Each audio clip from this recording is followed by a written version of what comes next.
అలాగే దేవుడు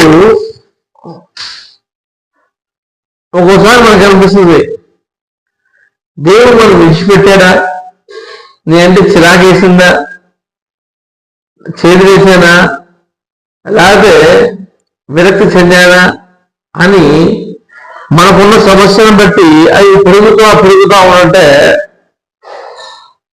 అది మనం ఆలోచన కూడా అంత తీవ్ర స్థాయికి చెందినప్పుడు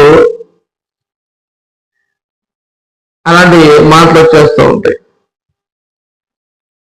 కానీ దేవుడు అంటాడు, నేను నిన్ను విడిచిపెట్టలా, నేను నీకు తోడే ఉన్నాను.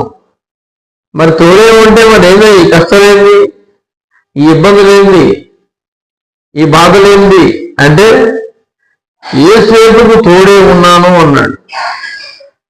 మరి యేసుకు తోడే ఉంటే మరి అన్ని కష్టాలు ఎందుకు? మరి అన్ని కష్టాలు పడ్డాడు కాబట్టి, యేసు తోడే ఉన్నాడు కాబట్టే సింహాసనం ఎక్కిచ్చాడు. మరి ఆ సింహాసనం ఎక్కాలంటే ఈ ఈ ఒక మెట్టంతా ఎక్కుంటూ నువ్వు రావాలి. అంతేకాని డైరెక్ట్గా తీసుకెళ్ళి నేను సింహాసనం మీద కూర్చోబెట్టావు. ఇవన్నీ పాఠాలు నేర్చుకోవాలి. ఒక స్కూల్కి వెళ్ళేవాడు ఎన్నో పాఠాలు నేర్చుకోవాలి, కాలేజీకి ఎన్నో పాఠాలు నేర్చుకున్నప్పుడు ఉన్నత స్థాయిలో దేవుడు కూర్చోబెడతాడు. ఏం నేర్చుకోకుండా కూర్చోబెట్టాలంటే ఏం చేస్తావు? అదేవిధంగా ఇలా మనం చెప్పుకుంటూ పోతే అనేకమైన భక్తులు ఇలా చెప్పడం జరుగుతుంది.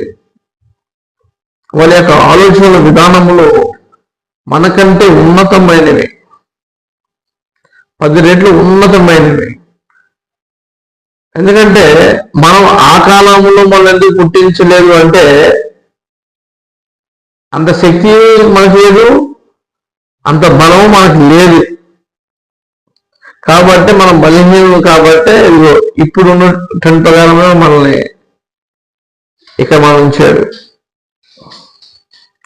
ఏ కారణం లేకుండా దేవుడు ఏ మనిషిని చేయడు. ఒక మనిషి వేస్ట్ అనుకోవడానికి లేదు. వాళ్ళలో ఏదో ఒక టాలెంట్ ఉంటుంది.